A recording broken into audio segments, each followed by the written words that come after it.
Welcome to our channel. Today we how to authorize BigCommerce API access for integrations, full guide step by step clearly.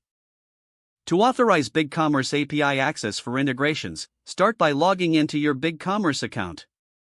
Once logged in, navigate to the Advanced Settings section from the dashboard. Select API accounts from the options available. Click on the Create API Account button to initiate the process. Enter a name for your API account that clearly describes its purpose. Choose the appropriate API path based on your integration needs. In the OAuth Scopes section, select the permissions required for your integration. Be sure to grant only the necessary permissions to maintain security. After specifying the scopes, click on the Save button to create the API account. Once created, you will see your API credentials, client ID, client secret, access token, and store. Make sure to securely store these credentials, as you will need them for accessing the API. Now, head over to your integration platform or application where you want to use the BigCommerce API. Input the API credentials in the designated fields of your integration platform. Double-check that all information, including the store hash, is accurately entered. Lastly, test the connection to ensure that the authorization was successful.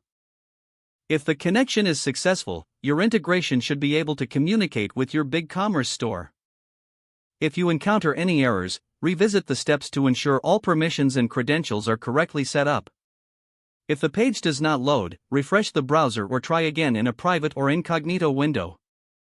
Make sure you are using the correct email address, then retype it carefully to avoid small typos.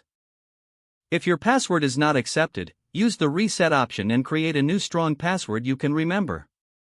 Check your spam folder for verification or security emails, then complete any requested confirmation steps. Enable two-factor authentication if available to improve account security and reduce unauthorized access risk. After signing in, review your profile details so your contact information and settings are accurate and current. If you see an error message, note it down and try again after restarting your device and internet connection. Log out when you finish, especially on shared devices, to keep your account and payment information secure. If the page does not load, refresh the browser or try again in a private or incognito window. Make sure you are using the correct email address, then retype it carefully to avoid small typos. If your password is not accepted, use the reset option and create a new strong password you can remember. Don't forget to like this video and subscribe to our channel for more step-by-step tech guides.